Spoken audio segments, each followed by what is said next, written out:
because I want to do this, but I have an obligation to allow people to see me. I think that many people judge people that look like me because of a lack of experience or bad exposure to people that look like me. And so I'm obligated to let people see that everything that you might see on TV, it does not define a black person. And so I'm here out of obligation. I do that a lot. There are organizations, there are civic organizations that I join, not because I want to be in the organization, but because there's no black people in the organization. And so I join those organizations so that my perspectives are shared, which makes that organization better because there's more diversity. We happen to live in a county with very little diversity. And so you have to take opportunities like this to allow people to be able to see. If you notice here that there's, you might be able to count on one or maybe two hands the number of black people that are in here. I'm doing it because I'm obligated. Others are not obligated. They don't have to be here and they don't feel like talking. Sometimes when you're in a position to where you're not privileged, if you can find spaces to where you have control and you don't have to talk, you don't have to accept what someone else thinks, you don't have to sit and nod your head and know that things are going to be the same, and you have the power to make a decision, that's power to make that decision and say, you know what, I just don't feel like being a part of that conversation. And so it might not be the popular thing to hear, but it's the real thing to hear.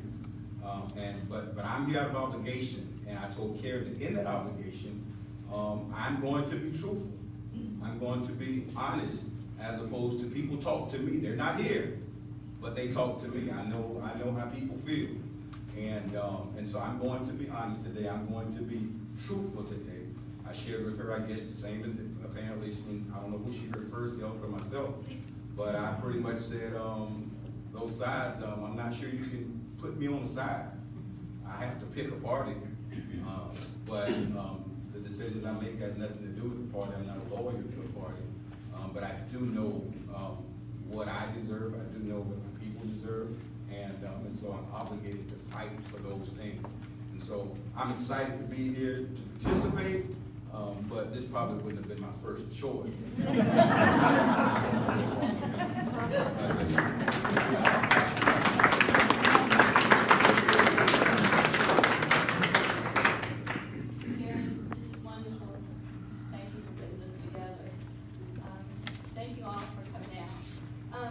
I'm excited to be here tonight for a number of reasons, but one I really realized today. I had lunch with a friend of mine who I've known for many years, but I really didn't know that she had lived in the Philippines during the time of martial law. For 14 years she was there. And I was telling her that I was coming here tonight, and we had started a conversation, and I realized how thankful, how blessed we all are that we can come to this event, that we can have a discussion about what civil discourse is, without any fear, without any threat of somebody storming in the door or taking us out as we leave and we're never seen or heard from again. And she did have several of her friends that when they spoke out against the government, she never saw them again. So I thought about that as I was driving home, and I thought, well, we have gone through a very contentious election process. I've seen and heard things that I never thought I would see or never thought I would hear people say in front of me in my life. But coming here tonight and being with all of you and the panel, it gives me great hope that we can look at what's occurred, realize that we each see things in a different light, but underneath there is some common ground for all of us. And if we can find that common ground, that's what we need to start with. I know I've served on many boards in this community, and one of the hardest things is to get 15 people in a room to agree to a task, or how that task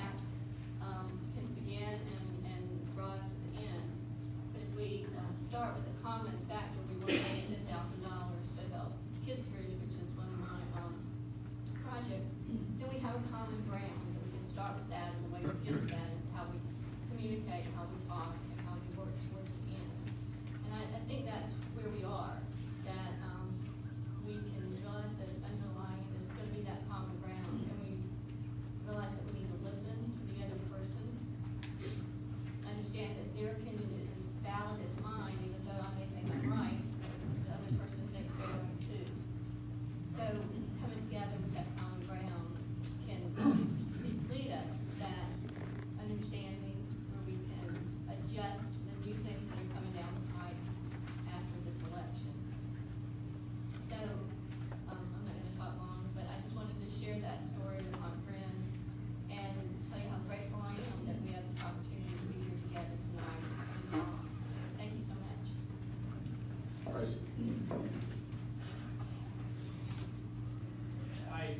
I'm very grateful for the opportunity to have been asked, and I'm anxious about this because I don't feel like I've got any great words of wisdom here. I now have a gray beard that I can stroke and I can look intelligent. But I'm struck, and I heard this years ago, it was on NPR, and you know Cokie Roberts as a national correspondent. You know that both her mother and father were members of the House of Representatives, both Democrats from Louisiana. And she was telling a story. She said, my best friend growing up was Susan Miller.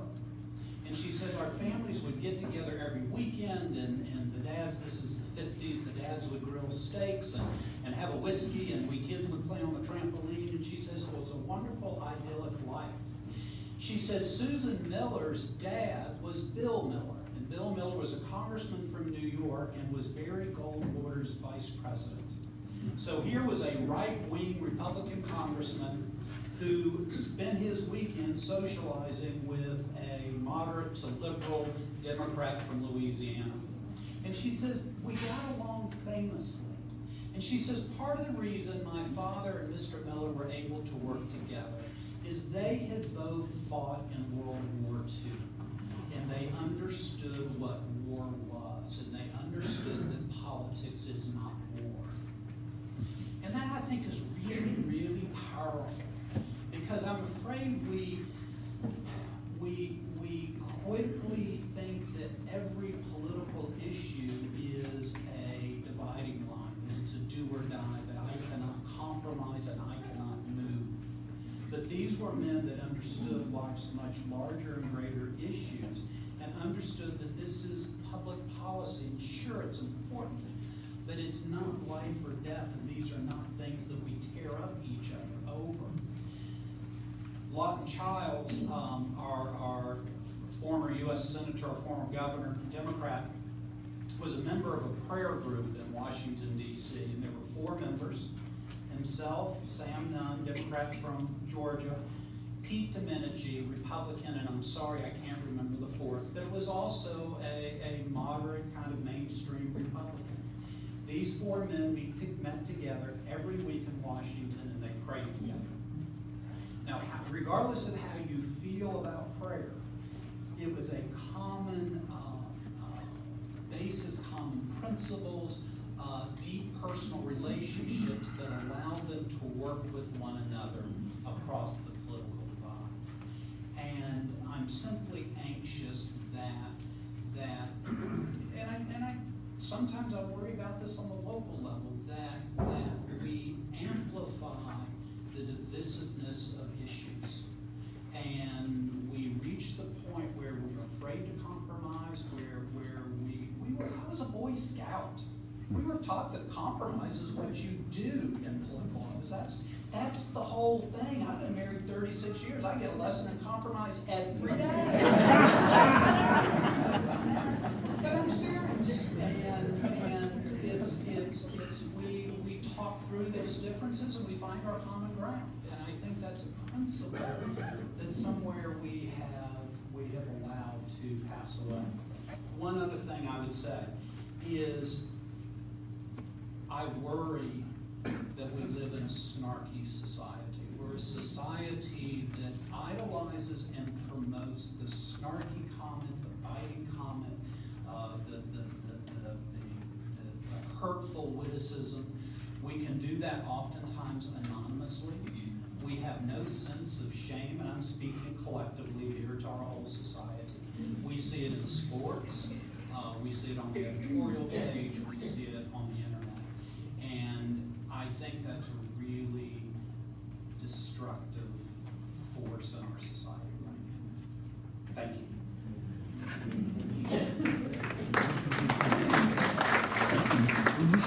Well, part of the advantages of having a last name that begins at the end of the alphabet is that you have plenty of time to prepare. The challenge is to find something uniquely different and interesting to say in this group that goes before you. So let me wing it here and try to give you perhaps a personal experience or two that might lend a little perspective to what many of you have said.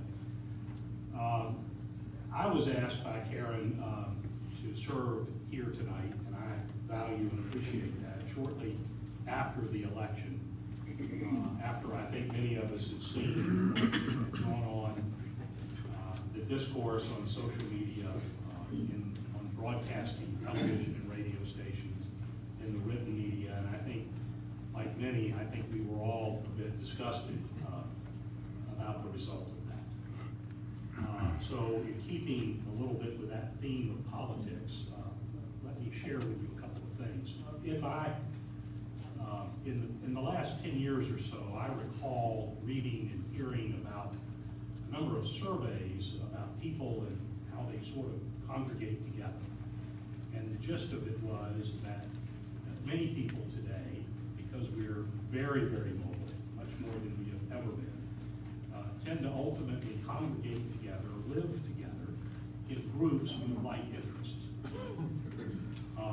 And those same groups that come together, whether it's in communities or in organizations, sometimes tend to rarely venture outside of their own comfort area, outside of that group. When I served in the legislature, I recognized that, particularly when you're in politics, you tend to have those divides. So I took and had the opportunity to visit other members of the legislature on their own turf, in places where they were comfortable. And my objective was not just to get to know that person a little better, but was to try to understand a little better why they come to the decisions and the conclusions that they come to, and to learn more about the communities and the groups that they socialize in. I learned quickly as well that not every good idea happens to be one that is promoted by a Democrat, and not every bad idea is one that is pushed by a Republican. But that together, there is an awful lot of common ground. And I think the important takeaway from that, at least for me, is that everyone, I believe, would like to have some form of meaningful discourse. Meaningful is a subjective word. To some, that might be shouting someone else down as meaningful. To others, it may have a true give and take, but meaningful discourse, I think, is important. Secondly, I think everyone would like to be heard and to know that they were at least heard and their ideas were at least considered in the overall process that we go through of forming these positions.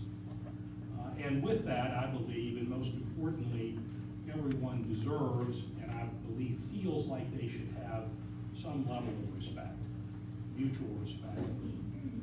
And I would hope, and I believe, that if we can understand that we are all a bit different, and that we're all not going to agree, but if we can have a reasonable discourse where we respect each other with our words and our emotions, we listen to each other, consider a variety of points of view as we make up our own minds, while providing that respect, I think we'll all be